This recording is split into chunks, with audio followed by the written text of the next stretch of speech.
There are no doubt sleepers in fantasy football. They often win us our fantasy championships if you can strike gold.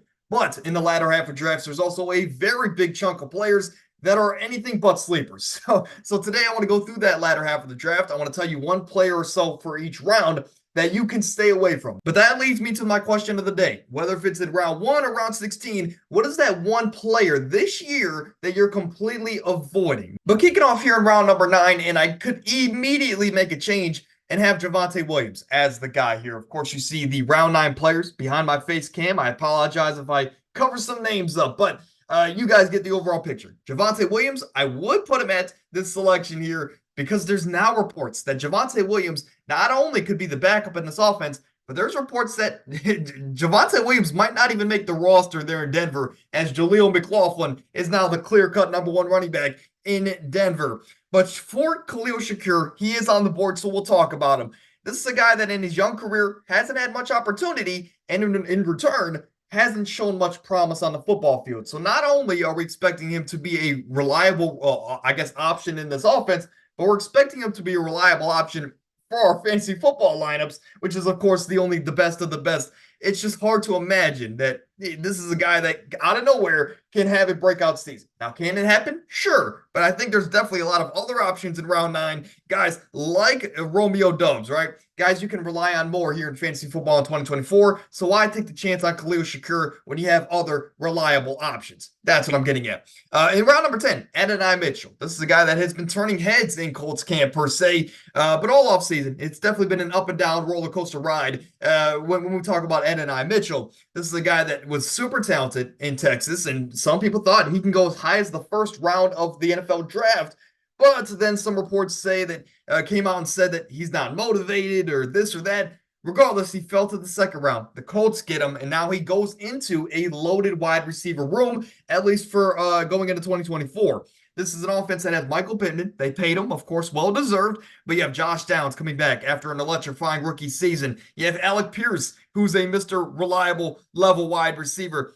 To me, this is going to be a run-focused offense in Indianapolis, excuse me. And I just don't think Anthony Richardson in this run-focused offense is going to produce 3 reliable fantasy football options. I know Josh Downs is going to be decent, and I know Michael Pittman is going to do his part. But can Adonai Mitchell and or Alec Pierce, they're going to be fighting for the third most targets in this offense, if that is not Jonathan Taylor.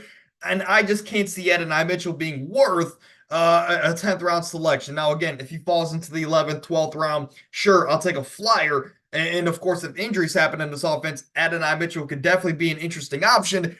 But I think there's definitely better options here in this 10th round to go with. As crazy as it sounds, I would prefer Josh Palmer over a guy like Adonai Mitchell in 2024. Round 11 actually has a lot of good options here in fantasy football, but the only 2 that I'll circle here is Dontayvion Wicks here for Green Bay and Ezekiel Elliott. Ezekiel Elliott, of course, started his career with the Cowboys, was a dominant fantasy running back, and then he bounced around in New England, and now he's back in Dallas, okay?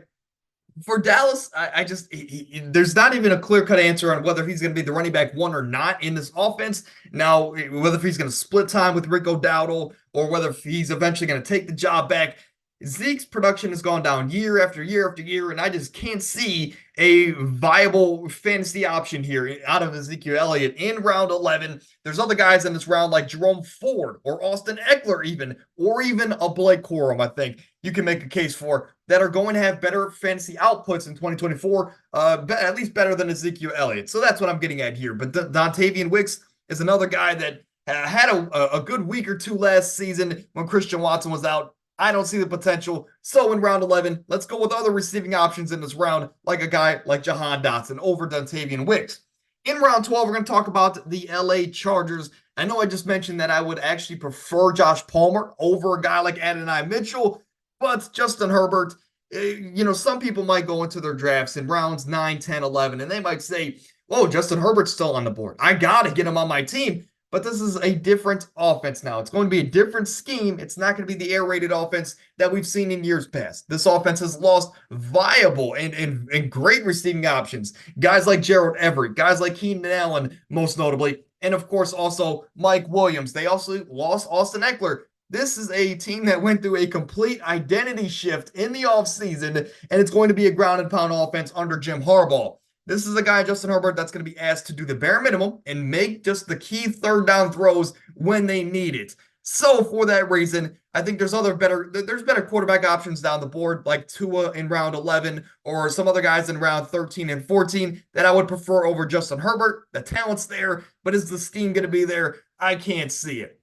In round 13, we're going to double down with Quentin Johnston. Now, again, talented receiver at TCU. There was a lot of questions of if his game would translate to the NFL level. Let's just say it hasn't so far. He had a terrible rookie season. So coming into this year, I think definitely he can do better than last year. But as far as being a fantasy relevant wide receiver, I can't see the potential in Quentin Johnston. Especially, I would rather take, I guess, a chance on a guy like Jalen Polk or even a Ricky Pearsall. Most notably, a guy like Roman Wilson. There's other young receivers in this round that I would take over Quentin Johnston. Even a guy like Adam Thielen, who's entering his age 34 season. Those are just guys that I would prefer over Quentin Johnston. In round 14, do you believe the hype? That's my question for you. There's a lot of reports that are saying this is finally the year where Rashad Bateman is going to take that step up. I have thought that about Rashad Bateman over the last 2 seasons. I was a big fan of him at college. I thought he was going to be great at the next level. Injuries have gotten in the way and just overall inconsistency in Rashad Bateman's play. I just can't see this finally being the year. Contract year for Rashad Bateman. Now, that definitely adds to the pot, right? It definitely gives you a little bit more excited about Rashad Bateman because it is a contract year. But I just can't see this magically being the year where he finally steps up being a number 1 level wide receiver for the Baltimore Ravens, especially with Mark Andrews' return. Now, is he worth a round 14 selection? Yes, absolutely, right? Especially over some guys here down the board like Troy Franklin, guys like Ben Sinnott, guys that are receiving options, but they are unproven receiving options. So I can definitely come out here and say that Antonio Gibson should be the selection here, or a guy like Kamani Vidal, right, for the LA Chargers. They can definitely be the easy selection here as far as this video, but I just don't believe in the Rashad Bateman hype, and I just want to get that out there for you guys. In round 15, Chuba Hubbard. This is for the simple fact that Jonathan Brooks, of course, very talented running back out of Texas, was selected with a pretty high draft pick from the Carolina Panthers, or for the Carolina Panthers, and I believe this is going to be John Brooks' backfield by week 4 and on. Of course, they still have Miles Sanders, and I think Miles Sanders and Chuba Hubbard are going to be fighting each other for the second most carries in this backfield all season long. So for that reason, unless 2 big injuries happen to both of these running backs ahead of them, I would steer left, right? I would rather go with other guys in this round like Khalil Herbert, who has definitely a better chance to take over his backfield, or a guy like J.K. Dobbins. Guy like J.K. Dobbins definitely has a better chance at the running back position than Chuba Hubbard to have a dominant fantasy season. And of course, in round 16, this hurts me to say as a Gators fan, but Dameon Pierce, right? This team brought in Joe Mixon this offseason. Will they split the backfield? Will they not? This is just something I'm not going to be entertaining. I'd rather take a shot on Roschon Johnson, which you can hear me talk about on Monday's video. But Dameon Pierce, of course, go Gators. Talented running back. He's shown flashes. But overall, he's now the running back 2 in an offense that projects to be an air-raided style of offense. So Dameon Pierce, will he be a third down back? Sure. But that's not going to lead to fantasy production. And there's definitely a lot of better options here down the board than a guy like Dameon Pierce, unless, of course, you believe Joe Mixon's going to be hurt here in 2024.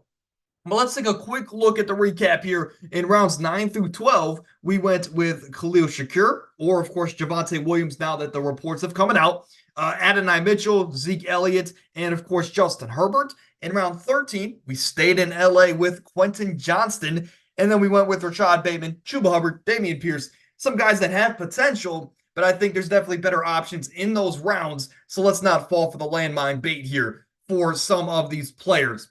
But that's it. We ran through all 16 rounds, gave you my favorite player and players and my least favorite players from round 1 through 16 over the last 2 weeks. So if you're interested, go check those videos out. They've done well, so thank you. But tomorrow, of course, we're going to come back with our AFC East record prediction. So if you're interested in that, of course, drop a like, subscribe to the channel, and we'll be dropping that video tomorrow around noon. But again, question of the day, who's that one player you're avoiding in 2024? Let me know down in the comments. But until tomorrow, stay happy, stay healthy, get out of here.